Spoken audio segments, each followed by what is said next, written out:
आषाढ पौर्णिमा अर्थात ज्याला गुरुपौर्णिमा म्हटलं जातं, ही तिथी 28 जुलै रोजी संध्याकाळी 6:18 सुरू होत असून 29 जुलै 2026 रोजी रात्री 8:05 असणार आहे. उदया तिथीनुसार गुरुपौर्णिमा ही 29 जुलै म्हणजेच उद्या बुधवारी साजरी केली जाणार आहे. पौर्णिमा तिथीचा प्रारंभ आपण बघितलेला आहे. आता पूजेचा शुभ मुहूर्त जर बघाल तर सकाळी 5:41 पासून ते सकाळी 9:04 हा पूजेचा सर्वात शुभ मुहूर्त असणार आहे. गुरुपूजेसाठी हा सकाळचा काळ सर्वात उत्तम मानला जातो. आपल्या हिंदू धर्मात पौर्णिमा तिथीला अतिशय महत्त्व आहे. तर आषाढ पौर्णिमा किंवा गुरुपौर्णिमेला हिंदू धर्मात सर्वात पवित्र आणि शुभ मानले जाते.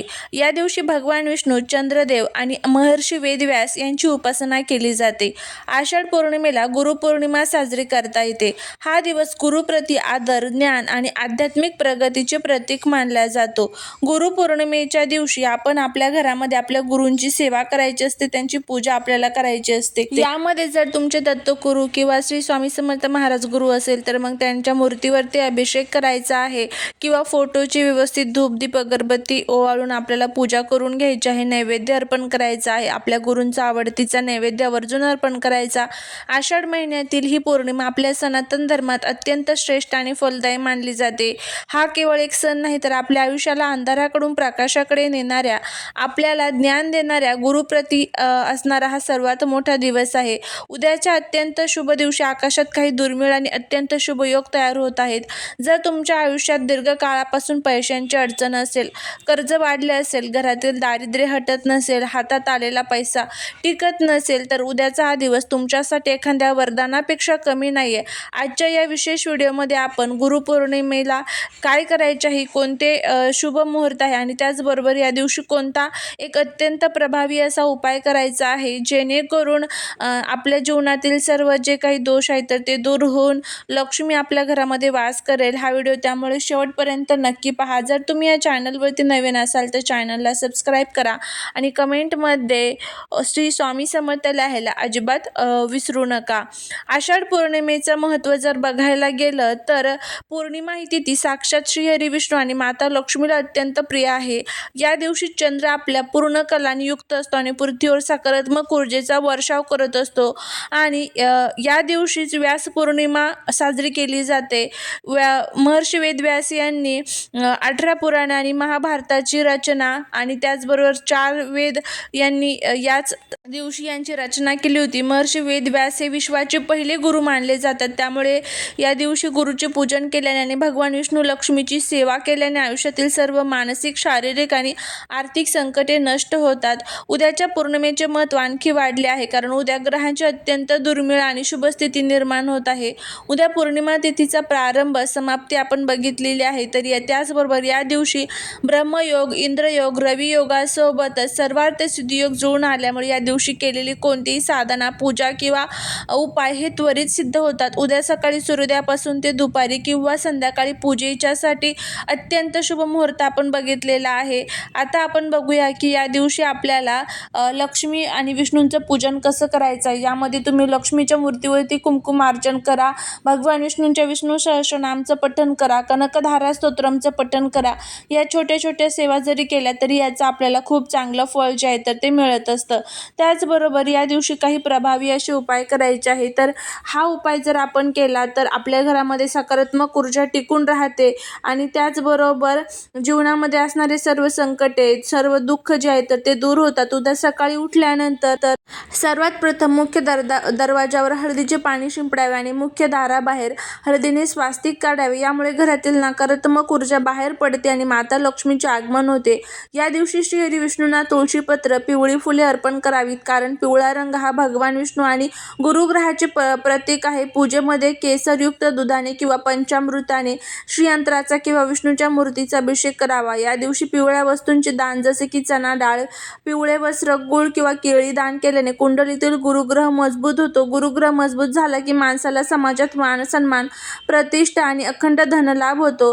आता उद्या आपल्याला हा जो उपाय करायचा आहे तर तो कशा पद्धतीने करायचा आहे बघा.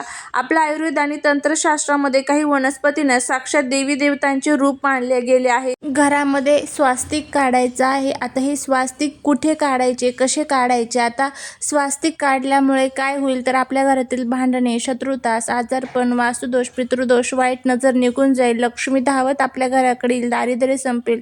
असे स्वास्तिक आपल्याला काढायचे. स्वास्तिक हे मांगल्याचे प्रतीक असते. स्वास्तिक ज्यावेळेस आपण आपल्या घरामध्ये काढतो त्यावेळेस आपल्या घरातील ज्या काही निगेटिव्ह एनर्जी असतात तर त्या संपून जातात आणि देवी लक्ष्मीचा आशीर्वाद नेहमी आपल्यावरती राहत असतो. स्वास्तिकला खूप महत्त्व आहे. कोणत्याही शुभ कार्याची आपण सुरुवात ज्यावेळेस करतो तर ती स्वास्तिकनेच करत असतो. आता हे स्वास्तिक तुम्हाला उद्या सकाळी काढायचे आहे. 5 ठिकाणी तुम्हाला उद्या आपल्या घरामध्ये स्वास्तिक काढायचे आहे. आता सर्वात प्रथम एक दिवा तयार करून घ्यायचा. थोडेसे तांदूळ आणि फुलं घ्यायचे आहेत आणि एका वाटीमध्ये हळद आणि कुंकू एकत्र करून त्याची थोडीशी पाणी टाकून पेस्ट तयार करून घ्यायची. त्यानंतर आपल्याला पहिलं जे स्वास्तिक काढायचं आहे ते म्हणजे आपल्या मुख्य दरवाजावरती, दरवाजाचा जो बाहेरचा भाग असतो त्यावरती मधोमध आपल्याला पहिलं स्वास्तिक काढायचं आहे. त्याला हळद कुंकू अक्षदा वाहून त्याची पूजा करून घ्यायची. स्वास्तिक काढत असताना तुम्हाला मध्ये जे डॉट असतात ते द्यायचे आहे. कडेनीच्या 2-2 रेषा असतात तेही द्यायच्या. त्यानंतर दुसरं जे स्वास्तिक काढायचं आहे ते आपल्या किचनमध्ये काढायचं आहे. किचनमध्ये ज्या ठिकाणी भिंत असते आपली तर त्या ठिकाणी काढायचं आहे. त्याचीही पूजा करून घ्यायची आहे. तिसरं स्वास्तिक हे आपल्याला आपला जो देवघर असतं तर देवघराचा जो मागचा भाग असतो तर त्या ठिकाणी तुम्हाला तिसरं स्वास्तिक काढायचं आहे. त्याचीही पूजा करून घ्यायची.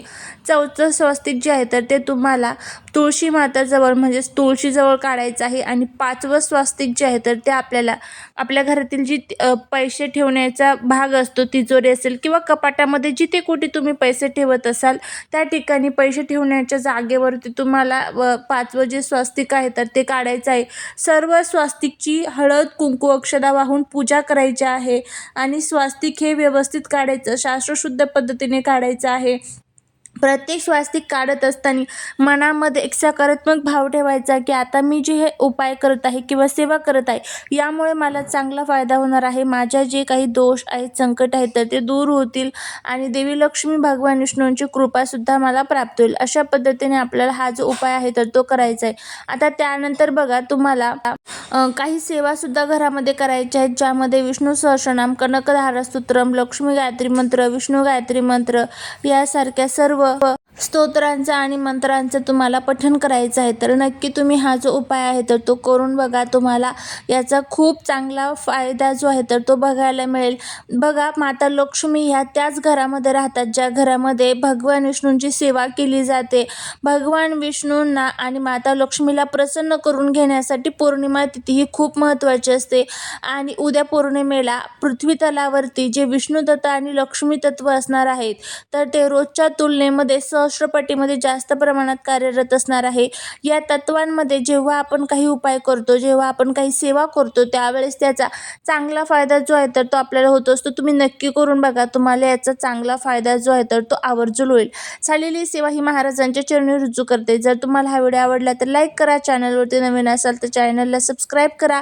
भेटूया पुढच्याच एका अशा छानशा नवीन व्हिडिओत एका नवीन माहितीसोबत. श्री स्वामी समर्थ.